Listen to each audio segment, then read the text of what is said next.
दोस्तों bank Nifty analysis की एक और वीडियो में आपका स्वागत करता हूं। दोस्तों बैंक निफ्टी की फाइनल क्लोजिंग हमें मिली है 42,082 की और ये कल की क्लोजिंग से लगभग 150 पॉइंट नीचे आके बैंक निफ्टी ने क्लोज किया है। यहां पर देखिए तो एक दिन ऊपर एक दिन नीचे, यही पैटर्न अभी यहां पे बैंक निफ्टी में चल रहा है। तो कल जैसे हमने 150 पॉइंट या 217 पॉइंट कल हम ऊपर क्लोज हुए थे, तो आज हमने यहाँ पे 150 पॉइंट नीचे की हमने क्लोजिंग दी। कल का लो और आज का लो, आज का हाई, कल का हाई दोनों लगभग सेम ही बनाया है बैंक निफ्टी में। तो यहाँ पे नज़र बना के रखी है, क्योंकि कल का जो हाई बैंक निफ्टी ने लगाया है वो कल का हाई लगा है 43,318 का, 42,318 का, और जो कल का लो है वो है यहाँ पे 41,729 का। जो आज का लो लगा है वो 41,746 का लगा हुआ है, और जो हाई लगा हुआ है वो 42 का हाई इसने लगाया हुआ है। तो लगभग यहाँ पे सेम कैंडल बनी है। इस कैंडल को हम बोलते हैं ट्विज़र बॉटम, क्योंकि ये नीचे पे बना है, काफ़ी अच्छे करेक्शन के बाद में बना है। यहाँ पे देखिए हम यहाँ पे 43,600 से नीचे की साइड में आए, हमने जो लो लगाया है वो लो लगाया है यहाँ पे लगभग 41,600 के लमसम, 41,740 का हमने यहाँ पे लो लगाया है। और उसके बाद ये दो कैंडल बनी है, ट्विज़र बॉटम कैंडल इसको बोलते हैं। ये एक पॉजिटिव कैंडल है, ध्यान रखिएगा। ये दोनों कैंडल जो मिला के दोनों की बॉडी को देखिए, दोनों के हाई को देखिए, दोनों के यहाँ पे इसका जो ग्रीन है तो यहाँ पे हम क्लोज हुए हैं, यहाँ पे ओपन हुए हैं, रेड है तो हम यहाँ पे ओपन हुए हैं और यहाँ पे क्लोज हुए हैं। तो ये बॉडी भी देखिए बिल्कुल मैच कर रही है, हाई भी मैच कर रहा है, लगभग लो भी मैच कर रहा है। तो बिल्कुल परफेक्ट ये ट्विज़र बॉटम कैंडल है और ये कैंडल पॉजिटिव कैंडल है। लेकिन पॉजिटिव कब होगी?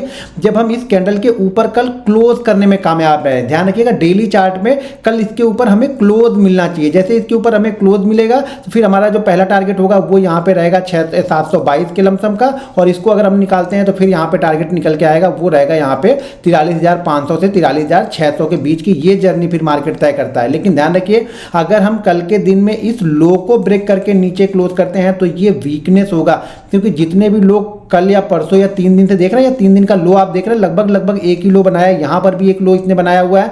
तो हर लो के बाद हम यहाँ पे बाउंस बैक कर रहे हैं, हर लो के बाद हम बाउंस बैक कर रहे हैं। तो अगर हम इस लो के नीचे क्लोज करने में कामयाब होगा तो ये काफ़ी तेजी से नीचे की तरफ बढ़ता हुआ आएगा, और टारगेट जो निकल के आएंगे वो निकल के आएंगे आपके 40,800 के निकल के आएंगे। लेकिन उम्मीद है कि कल शायद इसके ऊपर ही ये क्लोज करने की कोशिश कर सकता है, क्योंकि पिछले 3 दिनों से जो निगेटिव कैंडल बन रही थी, लेकिन ये रिकवर होकर 42,000 के ऊपर हम कंटिन्यू इसको लेके जा रहे थे। तो इसलिए चांसेस है कि कल ये ऊपर की साइड में क्लोज करे और धीरे धीरे करके ऊपर की जो जर्नी है वो यहाँ पे तय कर सकता है। लेकिन नजर बना के रखिएगा, ये लेवल बहुत इंपॉर्टेंट है। मान लीजिए फ्राइडे के सेशन में इसके ऊपर क्लोज कर दिया और उसके बाद आके इसी के नीचे हम कंटिन्यू ट्रेड करने लगे, तो जो इसका एसएल आपको फॉलो करना है क्लोजिंग बेसिस पे, वो फॉलो करना है यहाँ पे 41,900 का क्लोजिंग बेसिस पे एसएल रखना है। ये इंट्राडे पे नहीं, क्लोजिंग बेसिस पे एसएल लेना है यहाँ पे। कब और ट्रेड लेना कब है? जब ये इसके ऊपर क्लोज करेगा, उसके बाद में। अब चलिए हम 15 मिनट के चार्ट पे देखते हैं कि बैंक निफ्टी को कल हम किस तरीके से ट्रेड कर सकते हैं, क्या इंपॉर्टेंट लेवल होगा बैंक निफ्टी के लिए। तो यहाँ पे मैं चार्ट लगा देता हूँ 15 मिनट का।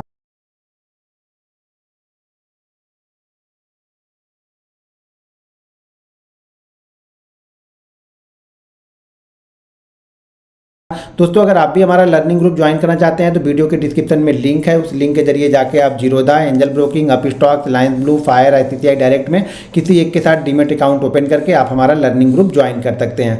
दोस्तों यहाँ पे देखिए, कल ये चैनल बनाया था, आज सुबह इसी चैनल में ओपन होता है, और कल मैंने क्लियर कट बताया था यहाँ पे कि इस चैनल के अंदर में अगर मार्केट रहता है और चैनल के बाहर निकलेगा जिस साइड में, उस साइड में एक मूवमेंट हमें देखने को मिल सकती है। तो यहाँ पे नीचे की साइड में वो मूवमेंट मिली, लेकिन जैसा कि नीचे की साइड में बताया था कि नीचे की साइड में सपोर्ट भी आपको 800 से लेकर के 700 जो जोन है, जो ना ये सपोर्ट का काम करेगा। तो यहाँ पे मान लीजिए 950 के नीचे अगर ट्रेड भी करते हैं तो बिल्कुल अलर्ट होकर हमें ट्रेड करना पड़ेगा। ज़्यादा बड़े मूव के लिए यहाँ पे ट्रेड आप नहीं कर सकते हैं। लेकिन आज देखिए नीचे से अच्छा रिकवर होकर इसने क्लोजिंग की है लगभग 42,080 के ऊपर, और ये जो जोन था ना, इस जोन के आसपास हमने क्लोजिंग की है।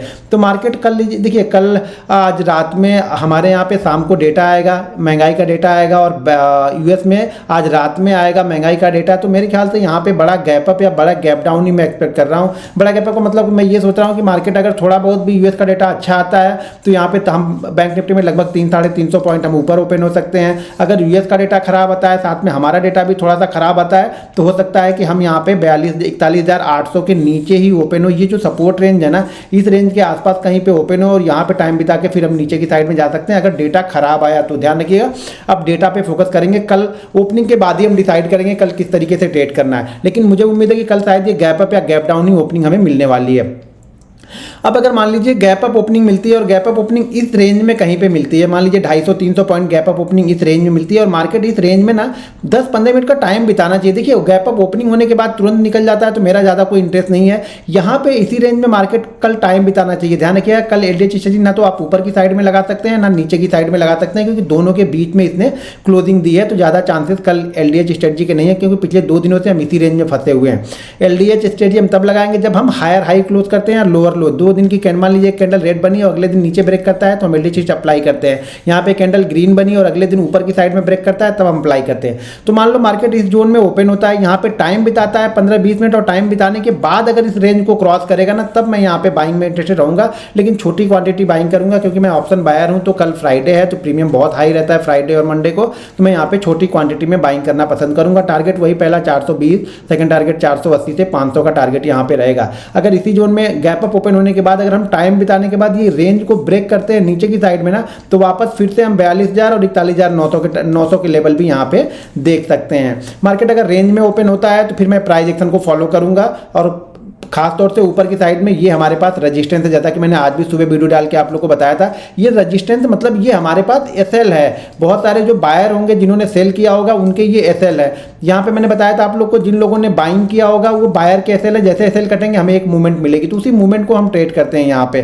तो यहाँ पे कुछ खास मूवमेंट मुझे कल के लिए नहीं नजर आ रही, क्योंकि कल मुझे गैप अप या गैप डाउन ही दिख रहा। तो गैप अप ओपन होने के बाद में अगर इस रेंज में कंसोलिडेट, देखिए मान लीजिए कल बैंक निफ्टी, सब भूल जाइए, मान लीजिए कल bank Nifty gap up open होता है, कहीं पर भी गैप अप ओपन, ये चार्ट भूल जाइए, गैप अप ओपन होता है कहीं पर भी, और गैप अप ओपन होने के बाद अगर ये टाइम बिता देना यहाँ पे आधे घंटे, 45 मिनट, 20 मिनट, ये टाइम बिता के जिस साइड में निकलेगा, गैप अप ओपन होता है तब जिस साइड में भी निकलेगा आपको यहाँ से 100 से 150 पॉइंट की एक मूवमेंट मिलेगी ही मिलेगी।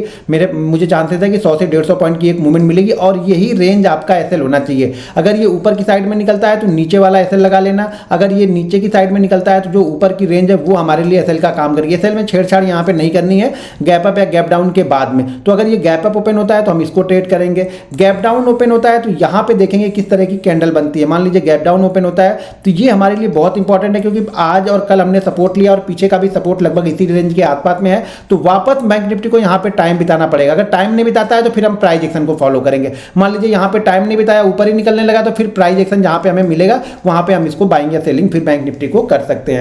दोस्तों अगर आप भी हमारा लर्निंग ग्रुप ज्वाइन करना चाहते हैं तो वीडियो के डिस्क्रिप्शन में लिंक है, उस लिंक के जरिए आप Zerodha, angel broking, Upstox, Lions blue, fire, ऐसी डायरेक्ट में किसी एक के साथ डीमेट अकाउंट ओपन करके आप हमारा लर्निंग ग्रुप ज्वाइन कर सकते हैं। मिलते हैं नेक्स्ट वीडियो में। जय हिंद।